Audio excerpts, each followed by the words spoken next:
welcome to the government relations for the Raytown area of Cumberland Tourism morning here. We'll get started and then we'll go around, we'll introduce everybody since people keep coming in as we go through your updates. The first thing on the agenda today would be the guiding public policies principles document. Appreciate those that responded back to it. Basically, it's going to save us some time in that we have no changes to the guiding principles from last year. And that being said, Stuart, did you have anything that you looked over? I did a quick perusal and everything looks reasonable to me. Okay. Basically, I believe this was sent out with your agenda for the, basically the Raytown from the city. Missy Wilson did respond. I know she's not here this morning, but they have the same policies. A lot of things over promoting Eastern Jackson County, which is what we're, as a team. And then, of course, Stuart here looked over the healthcare and social awareness. And the school district, of course, it's still the early childhood education and just local control of our schools and a lot of things also there. So that said, does anybody have a problem with the guiding principles, or should we vote to move this forward to the board? Or I'll make a motion. Sure. I'll second. So we got a motion second. All in favor of moving the guiding principles, changing the date? Aye. Aye. Anybody on Zoom say anything else? I believe that. It's a room bar. It's true. But, so I can revise set guiding principles and change the dates to make it relevant for the new year. Sure. And submit that to you all via email for next year. Fantastic. Or for next meeting. Good job. Thank you. So, that said, good morning, Greg. You didn't miss much. We just, the guiding principle policies of the chamber that you received is going to be the same ones for the following year. If anybody has anything else they'd like to add to that, please let us know now since you just got in. Mr. Mayor, you had a meeting at V's this week. How did that go with the betterment? So a while back, I was elected president of the Eastern Jackson County Betterment Committee, and took over from Mayor Ross that wasn't Blue Spring before he retired. We were kind of realigning ourselves and talking about different things that we wanted to do with that organization. For you with all of that, moving forward with getting some information done and getting with the attorney to make sure everything's updated paperwork-wise. My wish for that organization is what it's supposed to be, and that is all of the mayors and cities of Eastern Jackson County band together to work towards a common goal. So that let's face it, we're as big as, almost as big as Kansas City, all put together. So I want to parlay that into doing more than just meeting and having lunch, and turn that into working together to try to pull federal, state money, laws, all kinds of stuff. Just another organization that everybody can feed into. It was not a real long meeting, but it was, in fact, the only state person that was there was Senator Servoy. And he always shows up. I appreciate that. Anyway, we're gonna be getting together, just the mayors, to put together an agenda for the next meeting and try to do it quarterly, so that we can move forward with some things. We did discuss the KCATA problem. We all decided at the meeting before that we were going to let the American Regional Council do some investigating, do some gathering of information and all that, which they have started, so we can understand what exactly we need as Eastern Jackson County as far as bus service, and then move forward, get with them, and try to get treated fairly. Yes. And not try to basically try to their services when they're coming through here anyway. We did fund, of course, the city did fund the Irish program, which is a great program too. So anyway, it's a slow process right at the moment, but we'll get there and make sure that Mid-America Regional Council, that they'll have a lot of great information for us when the time comes, and we can, if we choose, then we at least in Jackson County can move forward to present something to KCAD and say, if you want to provide a bus service, this is what we're willing to pay as each city. I remember that being a contentious issue. In fact, that was part of the transportation sales tax for the city of Raytown at one time. That some of that was going to go to help fund that. However, the cost of that was going up exponentially more than the sales tax revenue ever did. In fact, probably went the other way. So that's good to hear. I know the Chamber of Commerce is of Eastern Jackson County. Do you guys get together? Yes, there's like the family, or the family, six, there's six, there's 6 of us, and we met last month at Independence and just talked about kind of best practices for chamber. We recently did a software upgrade and we're almost all the same software, so we kind of more of a sharing of ideas on that on our last meeting. So if they come up with something at their meetings and they need support as a community, that's a good route. I think the big question, if anybody ever brings it up, is, in 2026, the biggest sporting event in the world is going to be across the street from the biggest empty hotel in the city. And I don't understand why Adams Mart is such a eyesore there in there. I do have an idea on that. Okay, got it updated. Or even why in the world that whole area hasn't developed. Right, I mean, it's like Kansas City. That's a big. Put the stadiums in there, and then Kansas City just pretty much forgot about that whole area, as far as I'm concerned. The only thing I have to, as far as, of course I keep tabs on that, just personally, because there was a lot of blood, sweat, and tears in that place. But they have a construction crew or a renovation crew that is in there, and they said that their name was UniFirst, although I couldn't find that company. Okay, So I was like, right now. I looked for it, and all I found was like janitorial, uniform clothing type stuff, Okay. and I couldn't find that particular contractor, so maybe they were mistaken, but they're staying at an extended stay hotel in Independence, and then they're going back and forth renovating, and what those renovations entail, I don't know. And then there's several different, rumors out there as far as what they're going to do, but if they're starting now, it means that maybe they're trying to get something done by 2026.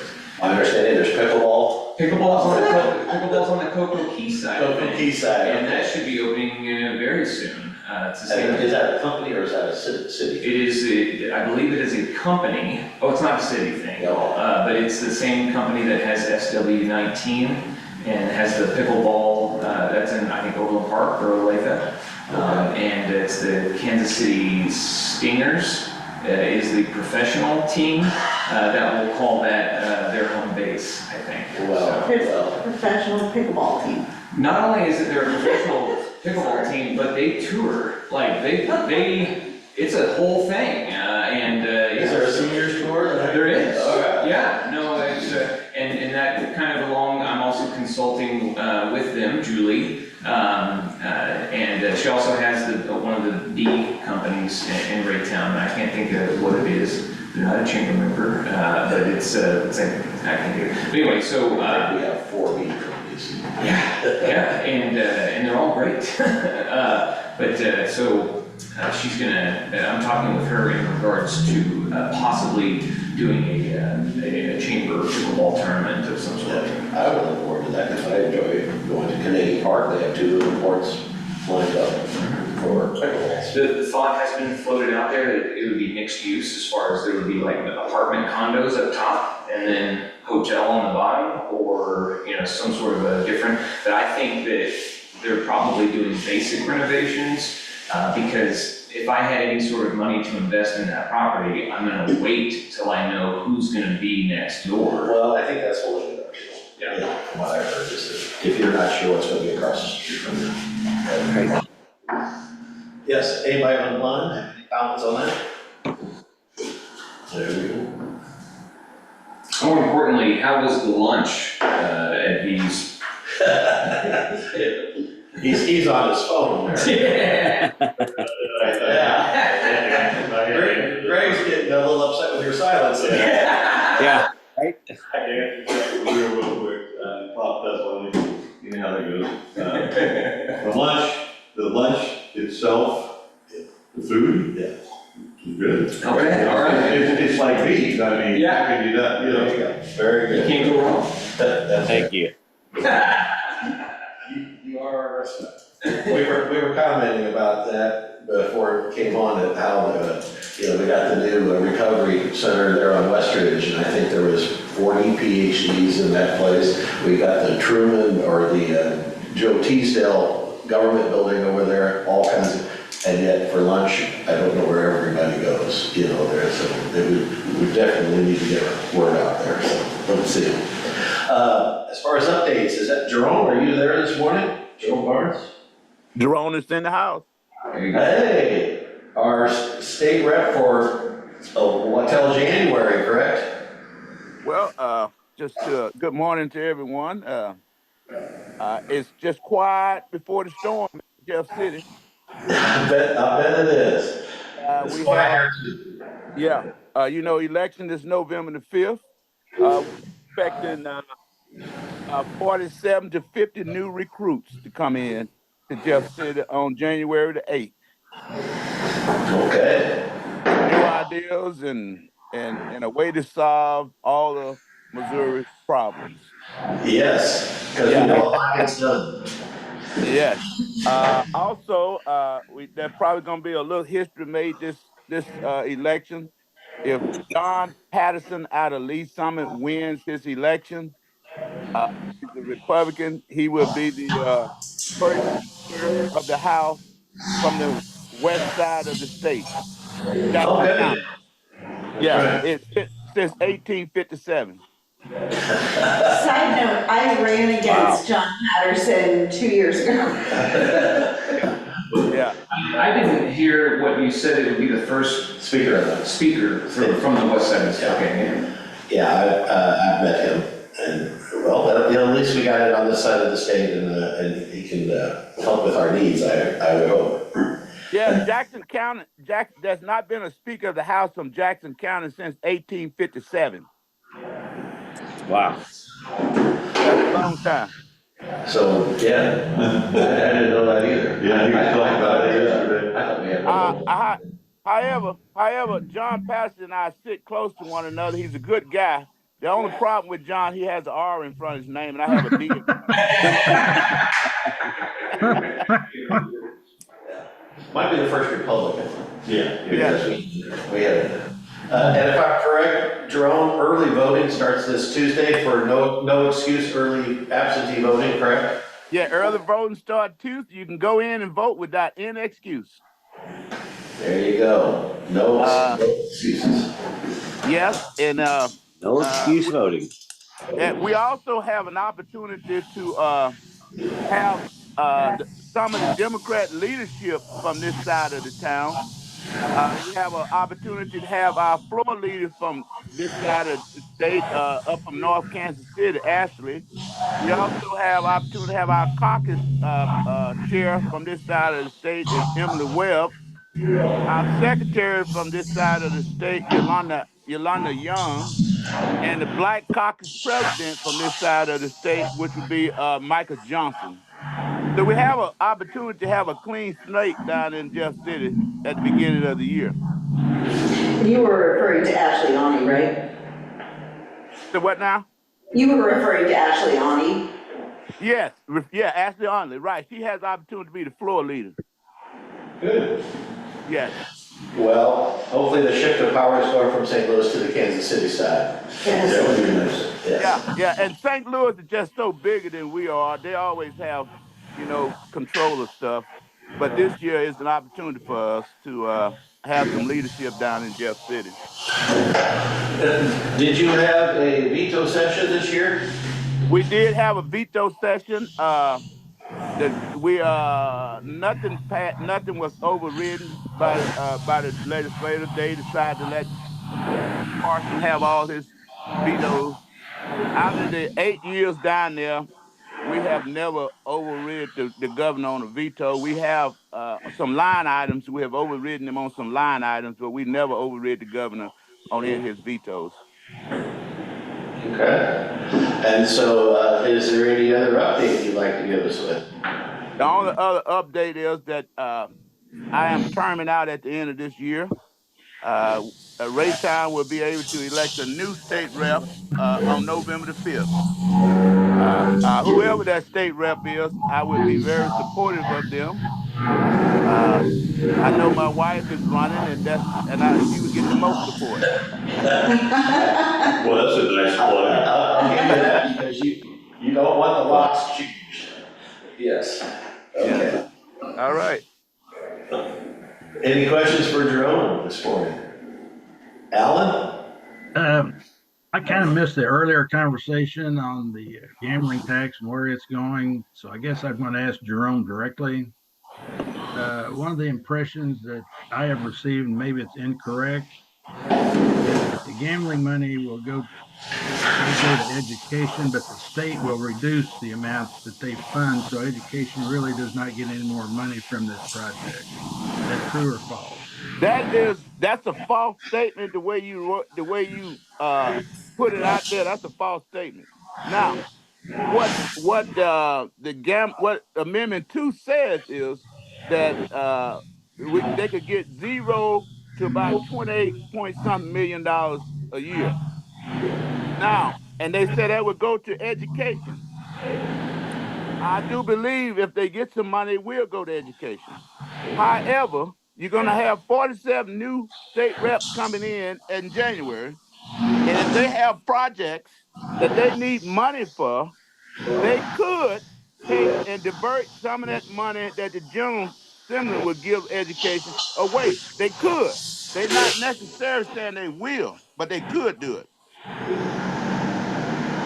So in other words, we don't know how the state goes. This money, just like the lottery money, all goes to education. But what your elected officials do with the rest of the budget depends on whether or not it's a plus for education. Right. Well, yeah, that depends on whether they got some projects that they need to take to get done. They'll say, well, since education is getting 28 million from the lottery, let's take about 15 million that we had planned on giving to them going over here somewhere else.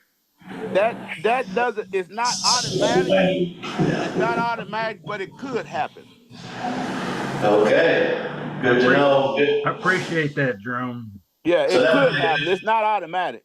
That would be a good question to ask our people that are running for state office. Absolutely. Would you vote to defer money from the education? Right.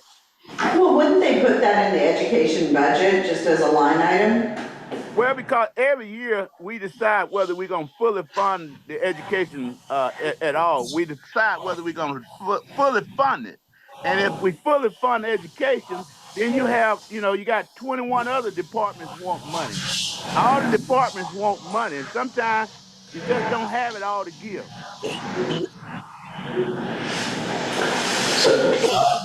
So there is no mechanism that prevents them saying, here's 28 more million this year. We could lower our taxes for somebody by 28 million and we're still even. That doesn't exist. Well, right. Like I said, that when we go in January, everybody's budget is at 0, and you got to come in and defend for how much money you want to run your department, huh? Yes. And so at that time, that's when the money is started to be divided up amongst all the departments. Okay. All right. I think we Alan, does that kind of answer what you wanted? You're muted, Alan. No, Jerome did a good job explaining. I appreciate that. And the same thing happened with the marijuana money. It's most of that's supposed to go to the veterans and stuff like that. So it's the same thing happens there. Sure. I get it. Any other questions for State Rep? There we go. Thank you. Mayor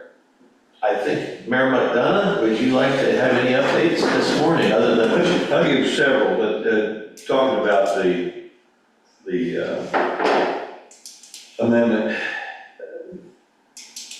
even if it doesn't, even if there is, I call it some planning, because that's basically what it is, and it doesn't all go to what they're touting, it's still, we're collecting taxes, we're collecting money that badly needed for infrastructure and many other things that Kansas is now gathering from our people from this side of the state line who go over across the state line, and now they do the betting. So we're losing out on a lot of money that we could be making to do a lot of things here in this state. That's the one thing.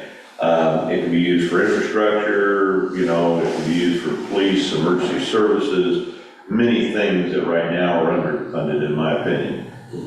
So that's the good part of it is even if, It gives you an opportunity. it gives you an opportunity that we don't have right now. I mean, we passed the marijuana thing, and here we don't have any control or anything to do with gambling or anything like that, and it's kind of like, you know, we might as well make sure it's controlled, make sure everybody's doing it, so you might as well have some control.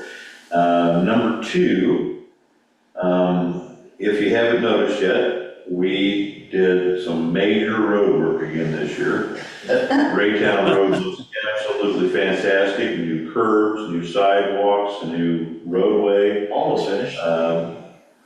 Just absolutely fantastic. We did, my staff is just so wonderful, they came up with the idea that, for instance, 66th Street, where you guys have dug up and replaced the roadway on one side, we did the other side that saved the taxpayers money.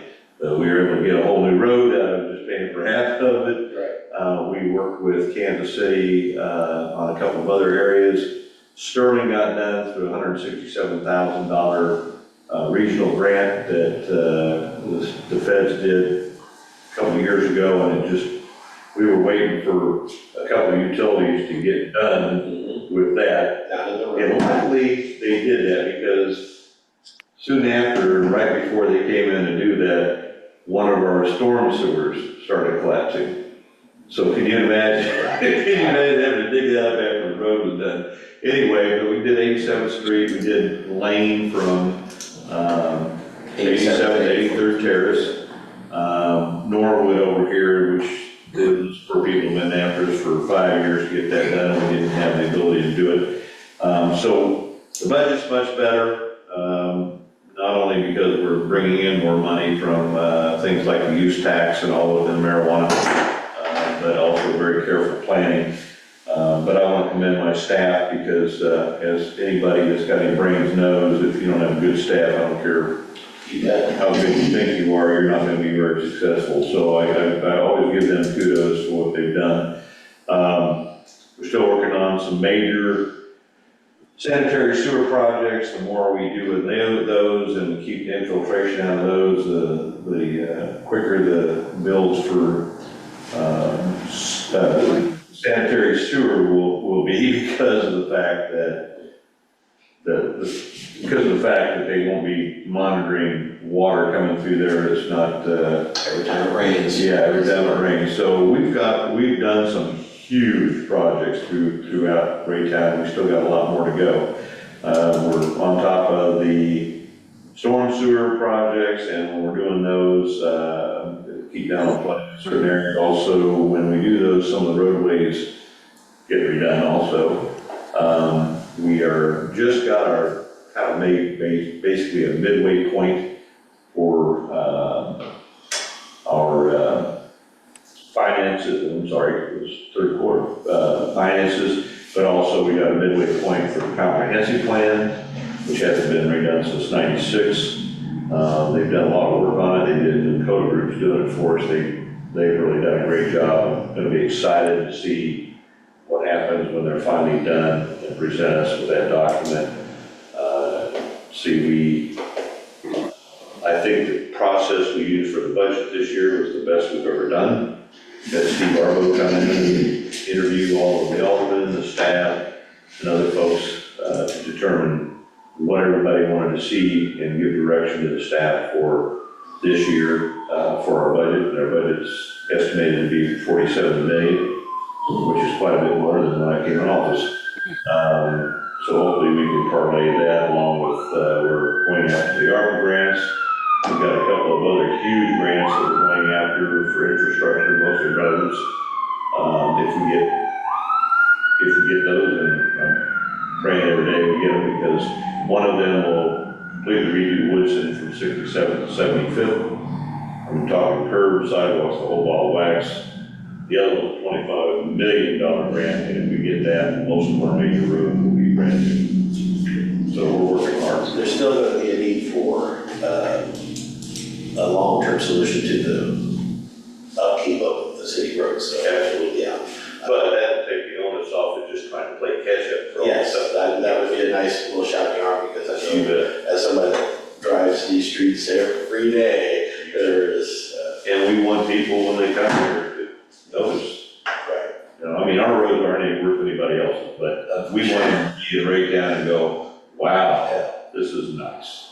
And with 350 highway almost done, I really thank MoDOT. A lot of people don't know, but they're spending millions and millions on Raytown. They're putting in the turn lane, protecting lanes out back when I was traffic cop, getting those done. They're doing all the overlay and repairs and stuff. They're putting in new traffic control boxes. They're putting new in traffic signals. It'll all be modernized, putting in sidewalks in certain areas as part of their projects, which years ago, if we would have used the grant, we had to turn it back in. We didn't have the money. It just wasn't any money to meet up. We had a $400,000 grant. We need $600,000 to meet that grant, so we ended up sending that back. You keep them too long, and the state gets angry, and they don't give you any more money. And I will point out too that we got lost. Randy Husbeth, who is the deputy chief, is wiped out of cancer the other day. Oh, Yeah, 45 years old. That's a big loss. Sorry to hear. That's really, I mean, 1,000 little things, but that's really all I have of any shared importance. Thank you. Any questions for the mayor? Alan's quiet even, so there you go, you did good. Laretha, do you have anything to add as a city alderman? Good morning, everybody. I don't have much except for to remind everybody that it's important to get out and vote. Thank you. Sometimes when you look at what's going on in the world, you look and see that how important it is to vote and make your vote count. So I'd like to encourage everybody to get out and vote in November. Great. Laretha, I had a phone call last month, actually maybe about 2 weeks ago or so, and they mentioned that there was some sort of a meeting that you attended that was like a council on aging type thing where they discussed, that kind of stuff, but and they were disappointed that there weren't more people there. Yeah, it was very interesting. They really talked about the question number 1 on the ballot and how they're trying to set up a fund that will go directly to senior citizens in Jackson County, and how every other county around the KC metro area has this fund except for Jackson County. So that's what that question is all about. They were able to get it on the ballot for November 5th, and just was encouraging people to look at that, because we do have an aging community and our seniors are living a whole lot longer than what they used to. So That's the aging in place bill. Yes. Yes. Yeah. Very good. Any questions? Yeah, Jerome. Yes. Yeah, I thank Laretha for bringing that up, because that is on the ballot. It's question 1 on Jackson County. Jalen came last night and pretty much brought us up to date on it. There are 55 counties out of 110 that have citizen tax. One of them is Platte County up there. But yeah, I think it's a good thing. I know it's 5 cents on the dollar. It's probably going to be like maybe $20 or less that you have to pay a year, and it's something that we need to take care of our seniors with. So I'm in favor of that. Very good. Excuse me. Chief of Police, Bob Kill, what do you have for us this morning? Morning, everybody. Not a whole lot particularly, just letting you know that our recruiting continues to be pretty successful relative to the rest of the region. Hired a mixture of already trained and certified officers who are breaking in with our FT field training officers, and we've also got 4 in the academy right now and more getting ready to go to the next academy class. So as staffing increases, we'll be able to expand some of the things we're doing instead of just trying to keep our head above water with 911. Obviously, the most important thing is the backbone of all police departments. And so we're just continuing in that direction. So there should be more of a presence out there, although the officers now are spending a lot of time out in the field. They're even doing their reports out in the field like they used to. So recruiting is going to, a fundamental component to being able to do more things is that. So we're looking forward to it. Very good. You're still looking for officers still, or? Yeah, you get anybody that's interested, you just you can point them to me directly. Very good. Yeah, to piggyback on what he's talking about too is I've had the pleasure of swearing in, I think 10 now in the last, I said 6 months. It's probably been about 6 months, hasn't it, Chief? Yeah, it's probably accurate. So that's always a pleasure to be able to do that, coming from my background and know that we're bringing more people here and there. We haven't lowered our standards. We still hire the best of the best.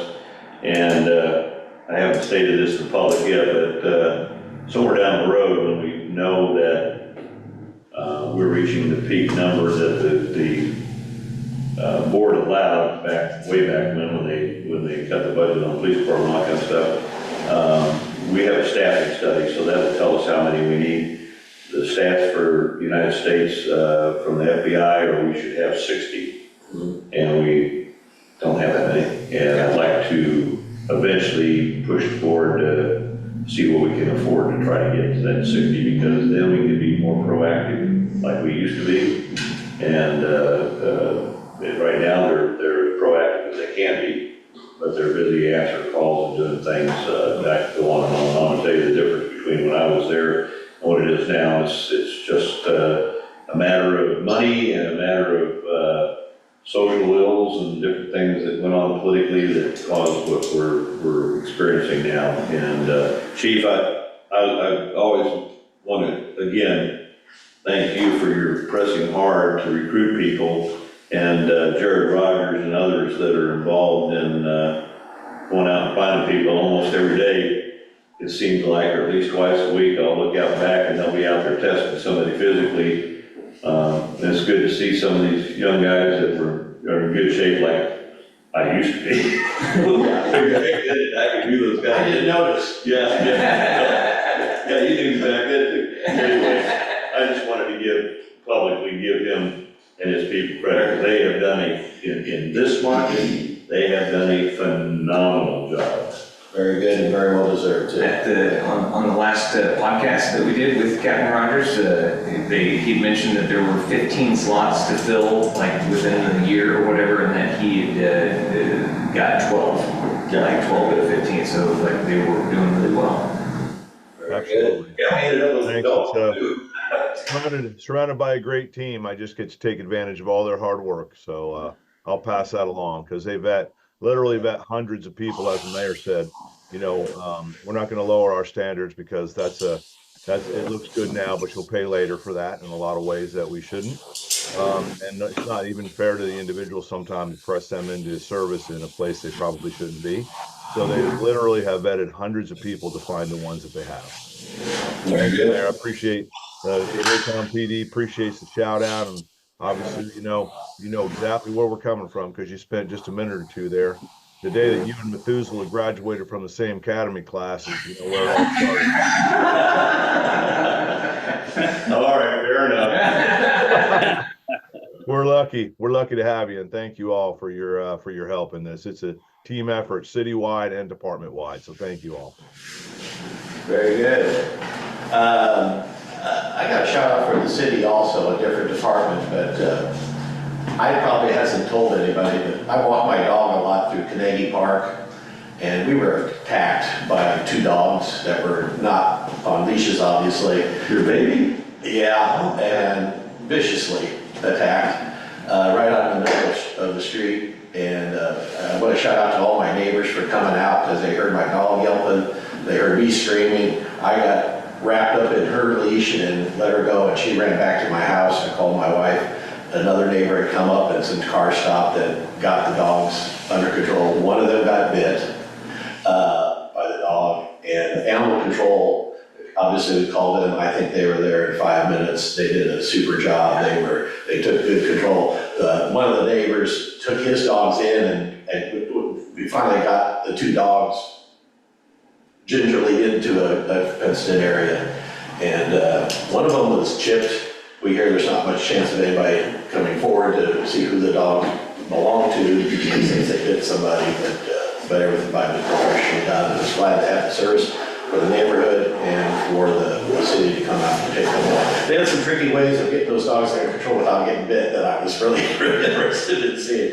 It's not the first time they've ever done that, I can tell, unfortunately.